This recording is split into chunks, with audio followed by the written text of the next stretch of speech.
Welcome to the Pathways to Prosperity podcast, where we explore personal, professional, and financial success stories of top achievers. Let's dive in.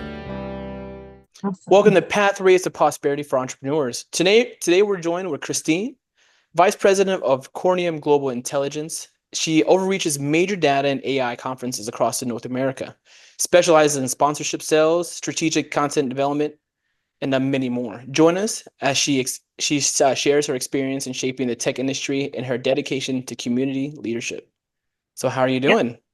I am good. Thanks for having me. No, of course. So where are you coming from? Where are you chatting from? So I'm in Tampa, Florida right now. Okay. I've been here since 2009. I've been here in Tampa, Florida. Love this city. All right. It's good. So can you possibly give us a small snapshot of like what your business is and how it kind of influences everywhere? Yeah. So I'm Vice President of Sponsorship for Cornium Global Intelligence. We are a global events and content company. So we're headquartered out of the United Kingdom, and we do three things. First is we have our own portfolio of events that are focused on the data analytics and AI communities. We also have a security portfolio that runs in Asia Pacific and in the US as well. We also do content. So we produce survey reports, editorial reports, content to kind of keep the audience engaged in between the events. And then we do custom content and events. So if you want to do a full conference, a roadshow, a dinner, something like that, we do audience acquisition, everything from operations to finding the venue, to getting the audience, to putting it together, but specifically for these tech audiences. So we're pretty focused in this one space, and we have been since our inception. I joined in 2016 to head up our North American market. So I do get my hands into Europe and elsewhere a lot of the time. Okay. So I have a unique role here, which is fun. Well, so what did you do before? I know AI is kind of newer in the newer atmosphere. So can you possibly give us a little snapshot of what you did before to kind of help us bring the journey to how now you're becoming VP of North America pretty much, right? So it's a pretty, yeah. It's been fun. It's been a fun journey. So I actually got my start. Sales is sort of my business, right? Like I've been in sales since, I guess, 2005. I started, after college, I thought that I was going to like go save the world because I went to a liberal arts school. So I was like, I'm going to go work for the government. I'm going to go work for a nonprofit. And I actually worked for a think tank studying privacy in American business in like 2003, 2004. I moved back home with my parents because I didn't know what to do. I didn't know where to go. So I lived in New Jersey for a year. Maybe a year and a half. I coached volleyball. It feels like a totally different life now. Like I was 22, 23, trying to figure it out. And then I applied to a job in the New York Times newspaper. Oh, wow. How old I am, right? Like, it was like right. I opened the newspaper because I had literally applied for a bunch of jobs in New York City. I even had like 3 interviews, got to the end of one, didn't get it. And my mom was like, well, try to find something else. And so I went into the New York Times and I found this posting for sales, and it looked for sales and journalism. And basically it was an advertising sales job, right? But it required you to live in Europe. So it was like, you're going to move every 3 months for, doing different projects. So this company would like send you to like Zurich, and then you would go and meet with all these executives and try to sell them advertising in Fortune magazine or the South China Morning Post or like whatever print magazine that we were partnering with at the time. I didn't think I was qualified at all. So I applied for the job and I got it. And so 3 weeks later and it was all virtual at the time, which was crazy because it was 2004, 2000. Yeah. Like we didn't have cell phones the way we do. Skype was what we were using. So, yeah, Skype, yeah. It's like a totally different world. Like I look back and I was like, what is happening? Like, so anyway, I went to, 3 weeks later, I was on plane to Germany for training. And then I did projects in Switzerland and Finland and Malaysia and Germany, Austria. So anyway, so that was my start. That was like, so I started selling print advertising. And I did that for 2 years. And then when I got back to the States, I was looking for something. I moved back. My husband was in the Navy. He had done a tour in Iraq, and he was like, if we're going to give this a go, one of us needs to like be where the other one is. So I moved to the States to be with my husband. He was teaching at Annapolis.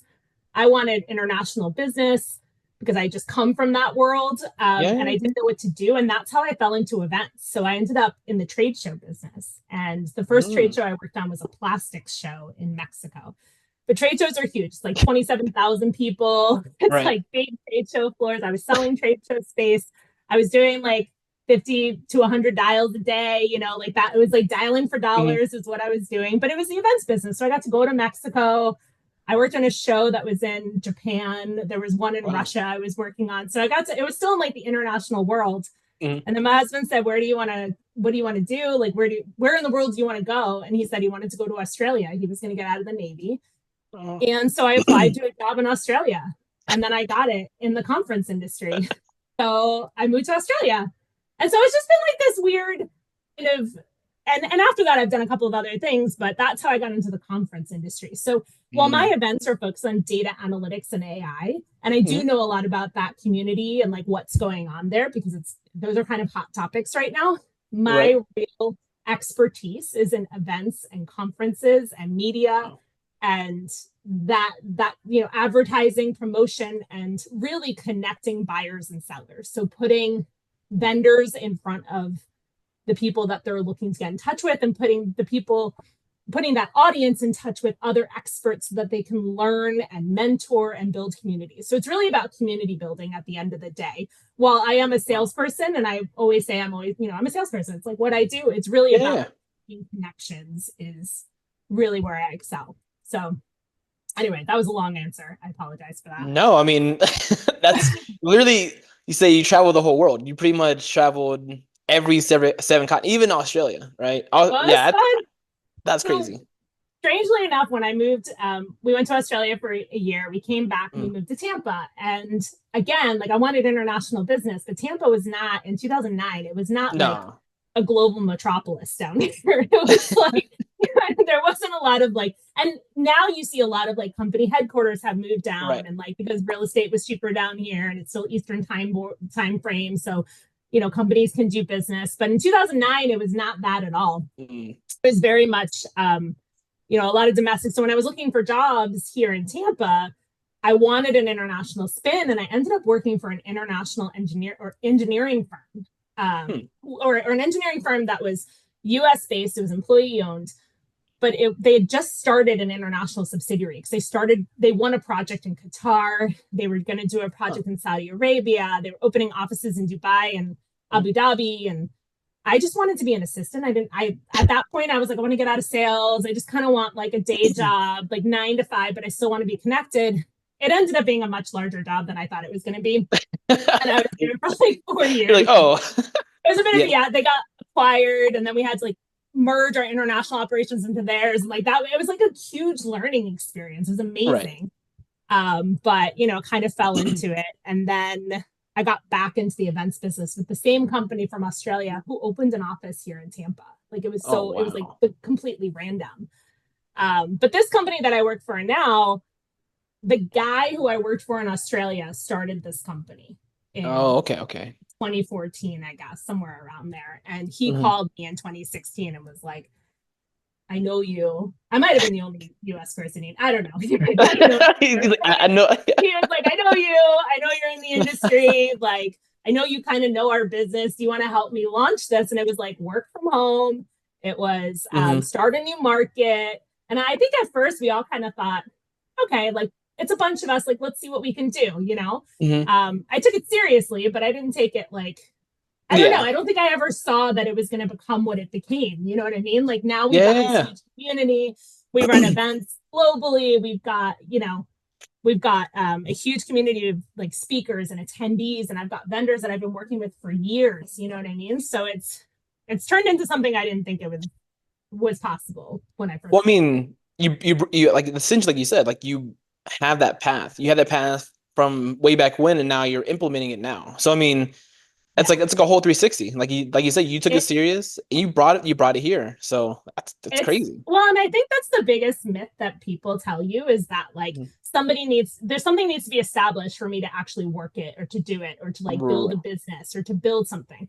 But I said this to somebody the other day. I was like, if it doesn't exist, put it into the universe and see what happens. Because like if you don't start it, if you don't try, like in the events business, we do what we call like a launch event. So like we'll say, okay, let's do an event for chief information officers that's focused on this part of the data ecosystem, like as an example. And let's just call it like the CIO ecosystem event. That does not exist, so don't go trying to look for it. Yeah, of course. It doesn't exist. But like you put it out there and you talk to your vendors, and you talk to your attendees, and like you see if you can get like sponsors interested. If this is an audience the sponsors want to get in touch with, you've got an event, because that makes it financially viable. So it's an interesting business because you kind of learn who's buying, who's selling. You see the swings in like the way the tech community looks at technology and what's hot and what's not, and like what's dying. There's a lot of like really big companies that have these solutions or platforms that companies have been on forever. We call them legacy systems. Some of them are great because there's companies who have come out with fixes for them or upgrades or like AI or whatever. And then there's some that just like haven't seen the value of investing in research and development, have been riding the wave, expect the same results, but aren't getting it because competition's getting stiffer and they're having slippage. So it's an interesting world to be in, because not everybody gets to see it from this perspective. Like not everybody understands like the buy side, like sits in the middle of the buyers and the sellers. Usually you're on one side or the other. I sit in the middle of them. So it's so having that innovation and understanding how the market's going to be shifting, like how do you determine, like you said, like you determine like someone's just riding the wave, if they're making the profits, if they're not, like how do you really determine, like what do you look at? Like what does that look like for you, like a day to day?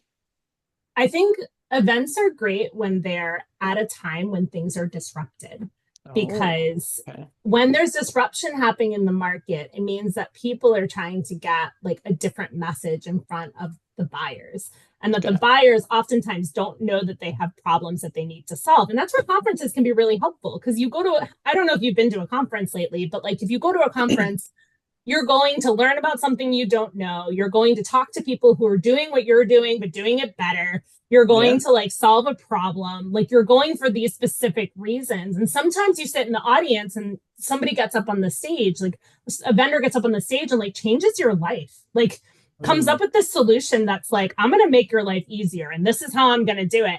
And you sit there and you're like, oh my God, I need to buy that. Like that's like advertising, but like also this is how companies get better. And I always say, like, there's this cartoon out there that shows like a cart with square wheels, and like this guy is pulling it and he's having a really hard time. And the guy behind him has round wheels and he's like, hey, like, can I talk to you? And the guy pulling the cart is like, no, I don't have time for you. And like, that's the way businesses work a lot of the times. Like how many people say, I hate salespeople. I don't want to hear about this technology. I don't want to talk to them. I don't want to see it.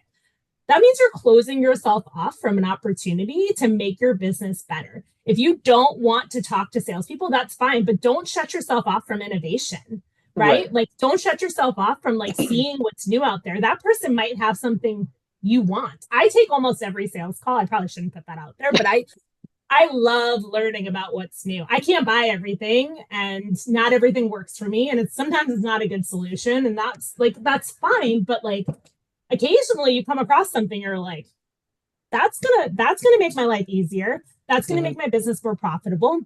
And that's where we thrive, right? Is getting those vendors in front of the audience so that they can really display their solutions, and then giving that audience the opportunity to engage and, change their position. Like if you can save your company, millions of dollars, why would you not do that and look like the rock star in your organization for doing that? Exactly. Like there's reasons why people come to these conferences over and over again, and why we have such a great community. It's because they're finding value in coming here and having these conversations and walking away with actionable insights that they can implement in their own companies, Yeah, no, I feel like that a lot of people, especially since AI kind of took the world by storm, right? In 2020, it started, it was like, oh, like, okay, like here it is. But now 2025, it's literally, there's business models off of that, right?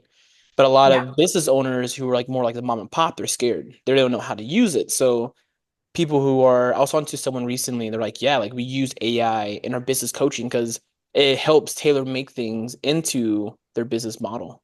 but some people aren't willing. Like you said, like there's a guy with the square wheels. They don't want to. They're too busy looking at things and being reactive. And the guy over here in the back being proactive and say, "Hey, I got these wheels for you."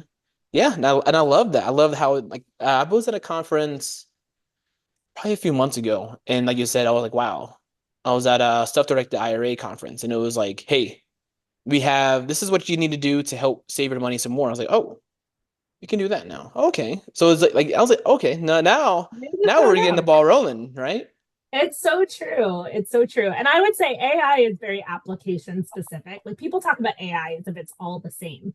But like AI for a self-driving vehicle is very different from like content-driven AI, like marketing using AI, or doing your taxes using AI, or like any of the other applications you might use on a daily basis. And I had a conversation with I think it was a guy from Microsoft, and it was about a year ago. So it was still like the AI stuff was big, or just getting big, or maybe it was at its peak. I don't really know. But he said to me, it's interesting that people are so crazy about AI and like what they need to do to keep up with it. But the reality is these big platforms are going to be bringing it to you. Like they're going to be bringing you the AI. Like you're not even going to realize you're using it most of the time.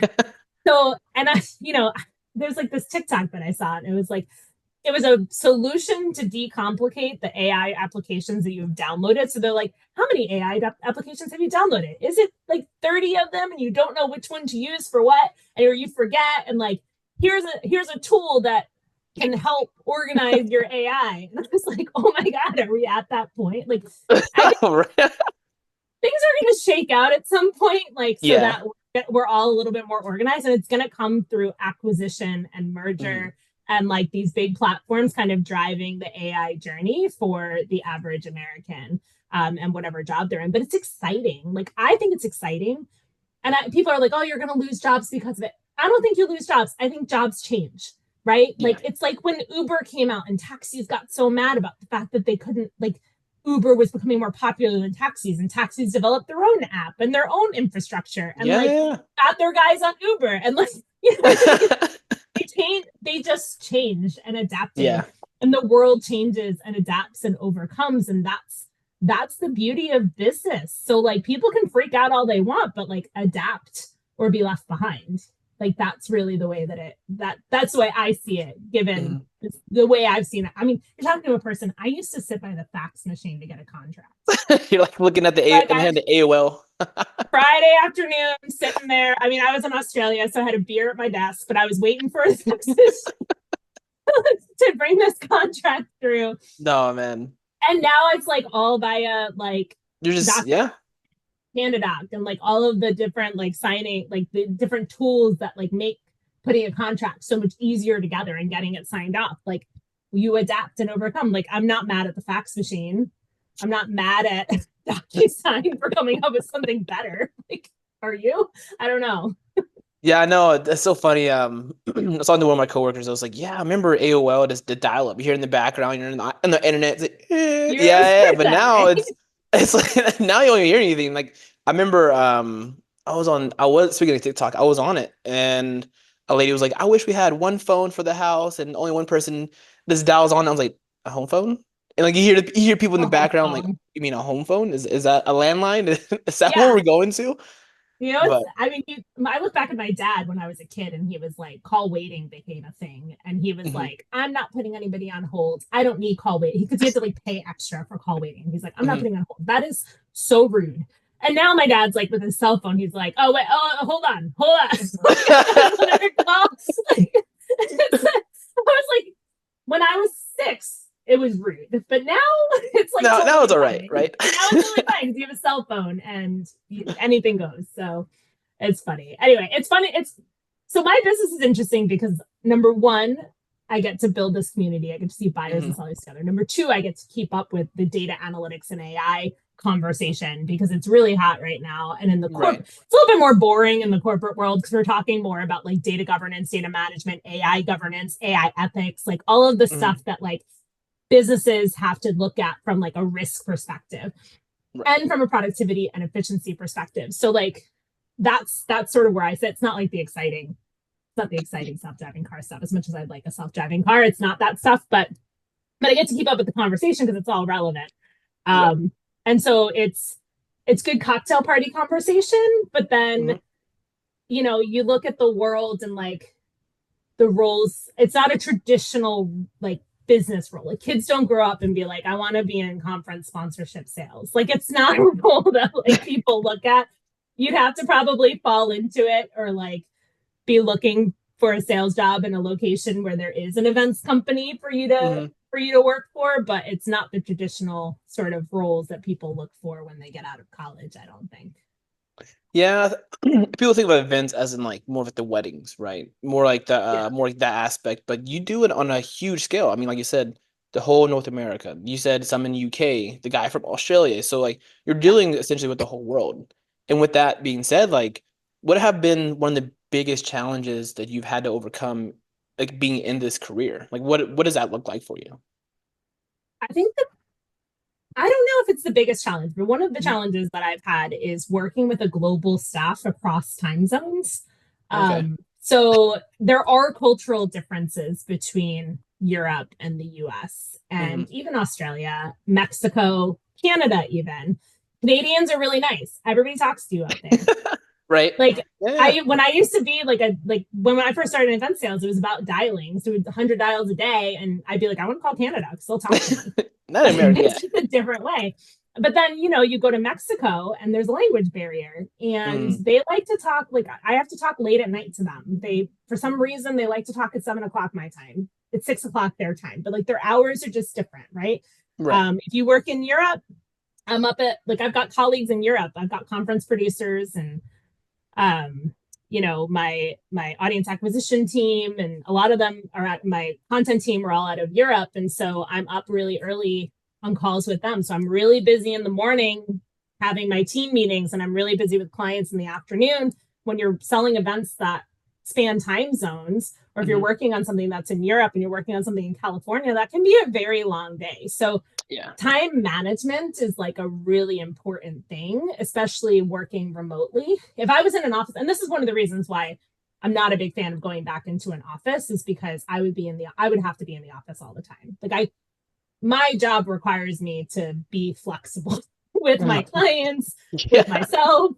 And then you travel to the events. So like I was in the UK 2 weeks ago, last week. I don't know what day it is. So maybe a week ago. And they all merge together, right? They all merge together. I'm in New York tomorrow. I'm in San Jose in May. I'm in Mexico City in June. I'm in Chicago in August. I'm in Boston in the fall. So you just you have to be nimble. You have to be adaptable in a lot of ways. And you have to learn how to work across borders and with different clients. Like I have Indian clients who WhatsApp me, and you communicate in the way that they want to communicate. So they WhatsApp me, and that's how I talk to them. And Mexico WhatsApps me. My American clients sometimes text me or message me. Like I'm literally on like every communication link. Sometimes I get LinkedIn messages, and that's how we communicate. So you have to be on like every communication platform known to man to work with whatever audience and however they like to communicate. And that's true for anybody who I think is in global business. You just kind of roll with it. You just talk to people the way they want to be spoken to and the way that they want to communicate, and just go with it. Well, I think it's crazy how, think about it, like the milestones you had in the very beginning from that one times ad. Now it brought you that culture differences into now here, right? It really helped you. Like, you can say that like this happened by luck. You worked your way up here. And like it shows, right? It shows like you're very passionate about being able to really understand the different cultures, and now bringing this into a conference and AI setting, right? It's like you said, you have people you're going to be in Mexico here soon, Chicago. Being able to really be adaptable is such a great thing as a business owner to have, or entrepreneur or salesperson. And that's what teaches us how to overcome certain strengths and areas. So how do you think that plays a part in both your career and in your personal life? Like, does that really help you throughout it? Like, so what does that look like? I think one of the biggest things is building a business within a business, right? So even though I work for Corinium and I'm a vice president here, and I have this structure, I built this little business within this business, right? So I own my portfolio. I own a lot of these events and their successes. And I think this skill set has been really helpful to me in my personal life, because outside of work, I was chair of the LGBT Chamber of Commerce here in Tampa Bay. I'm night regent of the Crew of Cavaliers. I'm very active in like community work, and I get myself involved in all sorts of events and activities, and understanding how events work from a planning perspective, from an execution perspective, from a funding perspective. And I think that's the big thing, is like people don't understand how events actually happen, how it takes funding and money. And there's different ways to fund it, whether it be through ticket sales or through sponsorships or through like other revenue models.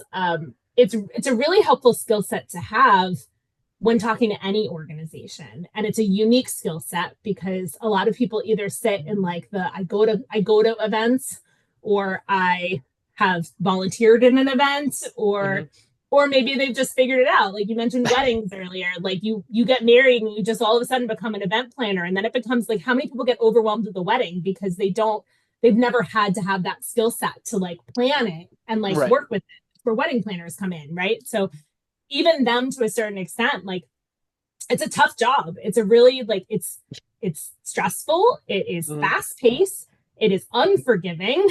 There are a lot of players involved, because you've got your own vendor. Like think about a wedding with the flowers and the venue and the food and think about all the things you have to do. When you're doing corporate events, it's no less complicated. It's just a bigger scale. Yeah. So, but it's been an interesting journey for me, I think. And there's, a lot of people don't even know what I do. It's hard to describe what you do when you're in the events industry, I think, in general. You can either, most people, I did like a little like Teach for America thing, and I went in and they thought I planned birthday parties. And I was like, okay, yeah. Close enough. I mean, they were 5. What are you going to do? Basically what I do on a bigger level. Yeah, you're like, birthday parties, corporate events, same thing. They're both things. we're still cradling them in some way. I know, definitely. But it has given me the ability to travel the world, make friends all over the world, have clients all over the world. Like I looked at myself the other day. I was in London, and my husband met me there for Valentine's Day. And who can do that, right? Like, who can do that? So he met me there for Valentine's Day, and we went to dinner at the top of the Shard, and we walked into this restaurant, and like overlooks all of London.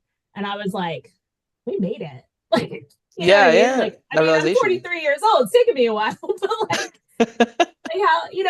having those moments is really like, it's nice. It's a nice, it's nice to have. And I don't think everybody gets those, like not everybody gets those moments. And look, it might not last forever.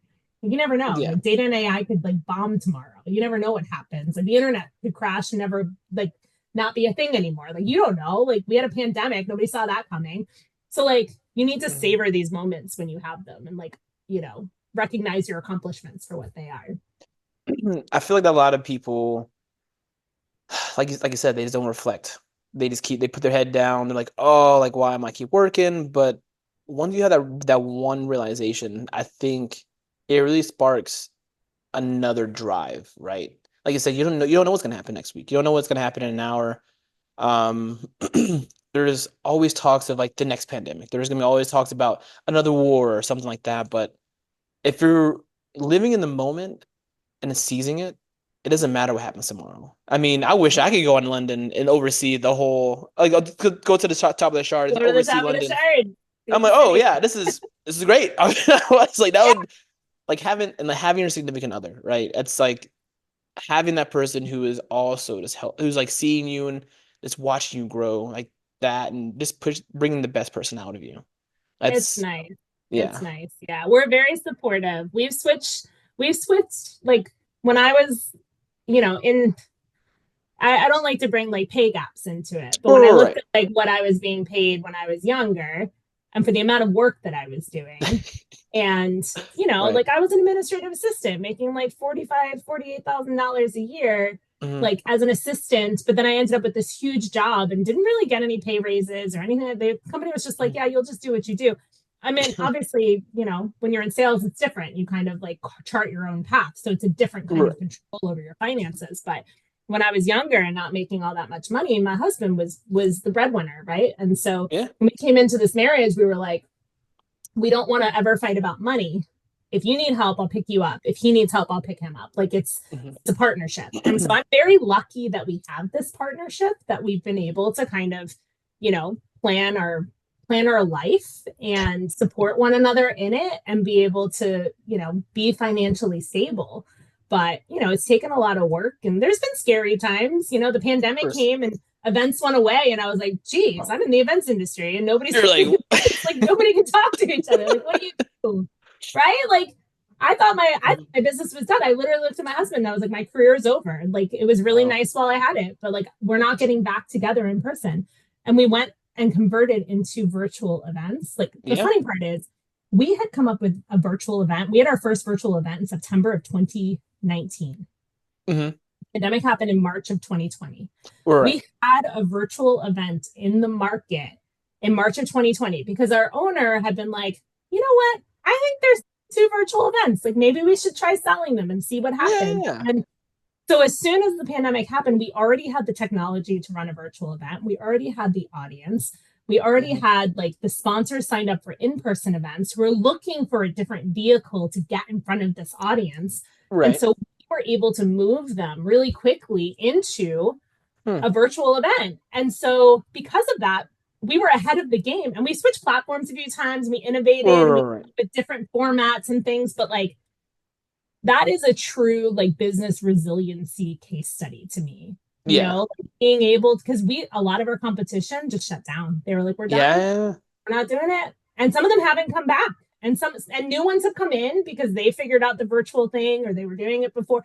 So it's been, again, like you either innovate or you get left behind. But it's a really good example of how a business was able to like really transform itself for its audience based on what its audience wanted, and then get back into virtual or in-person events as we were getting to the tail end, trying things out, having the mask, taking temperatures on site, like doing all the things, like the whole thing. And now we're back to like almost normalcy, but it's taken a few years to shake out. But it's been an interesting ride, that's for sure. Well, as we're talking about, you know, personal growth and planning, it's interesting to consider how, you know, successful individuals not only plan for the future for their business, but also the career.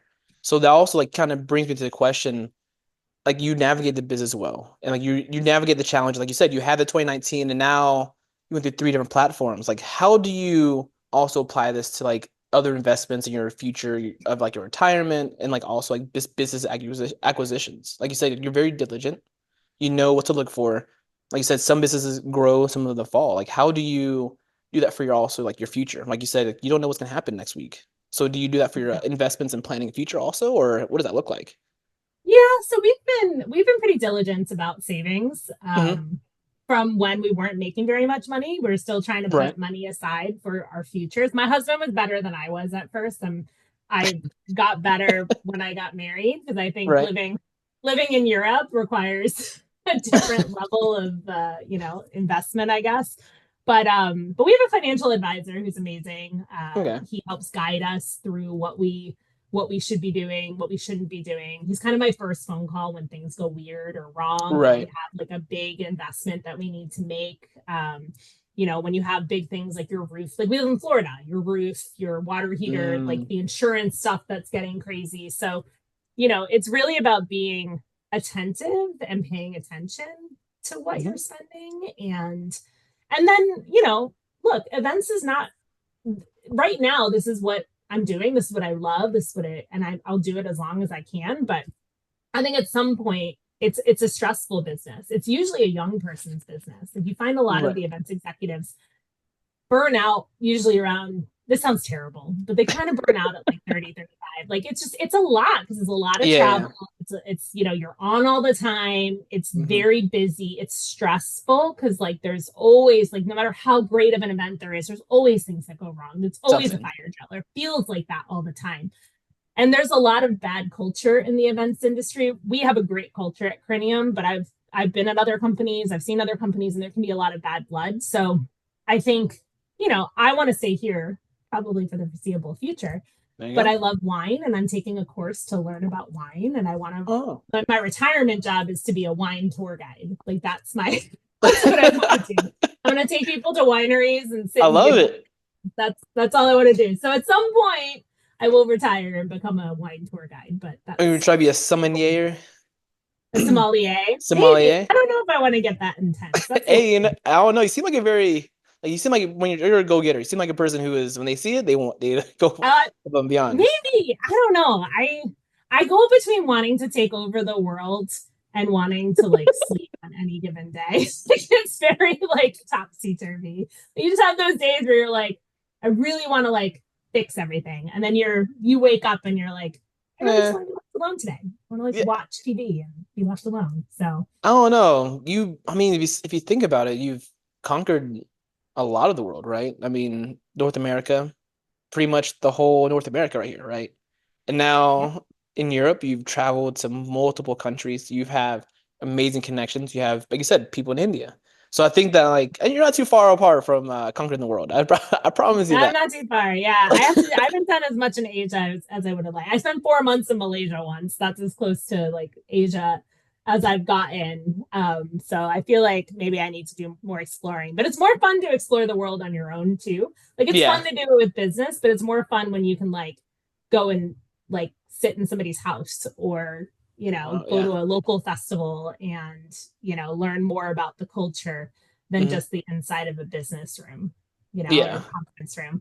It's different. But I'm very lucky that my company is that I can pair up these different trips with conferences sometimes. Last week when I was in London, I got to see a girl I lived with when I was in Finland, lived and worked with in Finland. And we had That's crazy. A nice weekend with her and her new husband. I was at her wedding in India a year ago. So it was nice to just catch up with her and see where she is in life, because I haven't seen her in a while. So we get to, when I can, it's nice to kind of pair it up with seeing people. But you get this global network of people that you just kind of run into, and they follow you and they keep in touch, and it's fun. It's fun. You have to have fun with your life. You can't just be work all the time, I don't think. Yeah, I think a lot of business owners kind of just put their head down, this all business. But I mean, like you said, people get burned out at 35 and you're being happy. You love it. You're using that. You're understanding hey, there's wins and losses, but the win that you had was overseeing. It's overseeing London. So it's just, you just know. I think people in general should, I had this, I was in a meeting with a bunch of chambers of commerce, and there was this guy from this one chamber. I won't tell you who he is, but he was really angry that people wanted to work remotely. And I used to work in an office. I started my career sitting there dialing in front of everybody on one of those boiler room floors with everybody listening to your calls and thinking my job was going to be I was going to be fired every day. I lived that life. I was there in that kind of environment. And to me, I think that has framed me into the person that I am, the worker that I am today. I think the business ethic I learned from that early time in business has really framed my ability to be productive and efficient and know what I need to do to be successul. And I would encourage anybody to take that opportunity early in life to be in an office that has kind of, maybe not the bad environment, but the rigid KPIs and structure. So you can kind of learn what you need to do. And it may not be that your KPIs are what the company tells you they are. They may be different, but to learn what you need to do to be productive, so that when you get to the point where you want to work from home and you are learning, you are structuring your life around your kids or your family or whatever it is, that you're able to know how to structure your day so you can be successful, but also happy. Because you can't be, if you go into the office and you're there commuting to work at 7 a.m. and then getting home at 9 o'clock at night, that's not healthy for people's families. No. It's just not.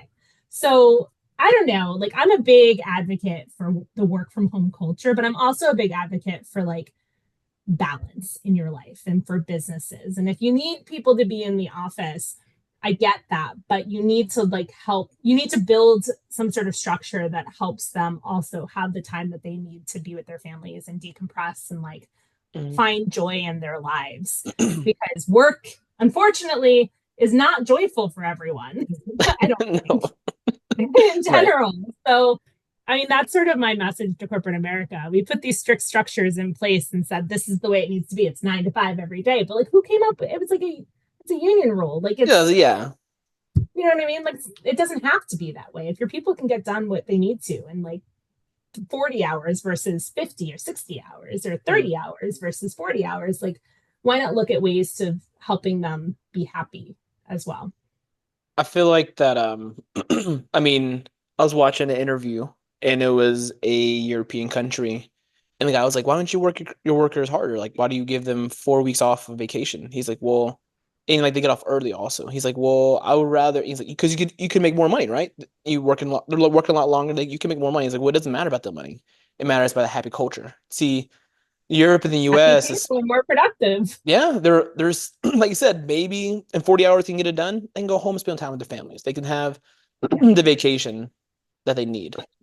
So yeah, for sure. I mean, I try to be online from 8 to 5 is sort of my normal business hours. I try to be online as much as possible during those windows, but I don't work on the weekends anymore. I used to check my email every weekend, all the time, but I think the pandemic really taught us about taking time out for yourself and really focusing. Put your phone down, put your computer down, enjoy what's in front of you, have the conversations with the people around you, go out to a garden and walk around, don't just sit in front of a computer or a phone all day. It's not healthy. It's not good. Yeah. You really need to disconnect at some point. And so I've been very lucky.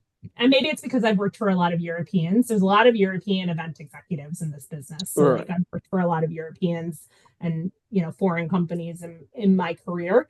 And so maybe that's a little bit of, their influence onto me. But I think it's created, obviously with Corinium, it's created this really innovative, fun environment where we really take pride in the events that we put on and in what we do. So, it's worked. It works for me, I guess. I like it. I mean, I mean, you're happy though, right? That's all that really matters. You're happy. You're getting your stuff done at what you need to, and you're a VP, and I see the smile, right? I see the heart behind what you do, and that's what really matters.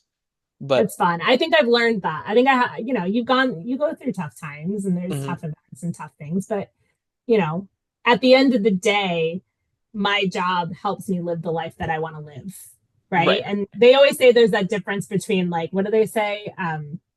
I work to live, not live to work. That is it's really true, right? You want to work to live your life. You're not working, you're not living to go to work. And if you are, there might be some other issues going on there. Because you need your job, if your life, that's cool. And if you're a business owner, a lot of times those lines are blurred. So I get that. But in my life, I literally just want my job to help me live the life of fun and adventure that I've always wanted to live, Well, I love that. But as we're wrapping up our interview, what are some exciting plans, initiatives in the next 6 to 12 months that you see happening? What does that look like for you right now? Business wise or personally? Give me both. I like them both. So business wise, really excited for my event this week. It's our financial services event. It's sold out in January. So that's exciting. Oh, wow. We are relaunching our Mexico portfolio, and that's something that I stepped away from for a couple of years. We had somebody who was managing it, but I'm stepping back in. And so I'm excited to get this. It's one of our most exciting events. So we're going back to Mexico City in June. And then, of course, our big fall event, which typically takes place in October. That's our CDAO fall event. So I'm just kind of excited to see how they grow. It's feeling like the data and analytics community is really excited about what's going on in the market right now. There's a lot of disruption going on. And so it's kind of exciting to see where we're headed. So I'm excited about that. And then personally, I'm taking my first course. It's a WSET course to learn about wine because I love wine. And I'm hoping that, if that goes well, I'll probably take the second and third courses. But again, that's for my retirement, which I don't know when that is, but I'm just trying to prepare for that. Also, a lot of people who just like wine take these courses. So it's just something fun to kind of help in the next couple of months while we're doing that. So anyway, yeah, lots of fun stuff coming up, I think, this year. Well, I'm gonna tell you what they do. And I saw this thing in California. They're actually taking 18-wheelers and they're doing wine tours. So you know how there's like little pedal taverns downtown usually. Now they're doing that for 18-wheelers for wine tours. Wow, so you should look into that. Maybe I'll look into that. Yeah, we need to get some. We have some wineries here in Florida, but I love Oregon for their Pinot Noir. Oh yeah. So yeah, there's lots. New York wines are good too, but I think I go to Napa a lot. My sister-in-law's in the wine industry, so we try to take a trip every year, and yeah, so it's fun. It'll be something different, I think. No, I think that's being able to really put your passion into like something. I always tell myself I'm gonna go to Europe one day and retire and just sit right next to the ocean, and then just eat like some fish. Just have like look at that, eat some and fish. You'll be like, I made it. Exactly. Right. Well, hopefully that's soon. Yeah. Hopefully, yeah. I hope, yeah. I have probably like a lot of years until I hit that area, but hopefully soon though. Okay. But thank you so much for your time and sharing these insights and tips. If people would love to reconnect with you, like what should they go? Should they go to LinkedIn, Facebook? Like, what does that look like for them to come? Yeah. Go to my LinkedIn, send me a message.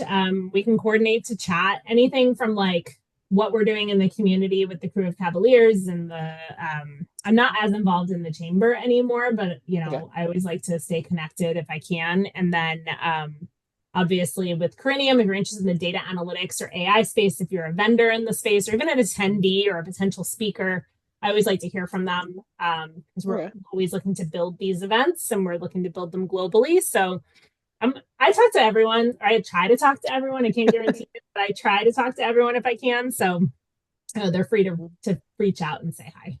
So can you possibly give us what the LinkedIn so they can like also know your LinkedIn whole, is it your first and last name? And it's my first and last name, Christie Hattersley. Okay, cool. Yeah, all so right. you should be able to find me there.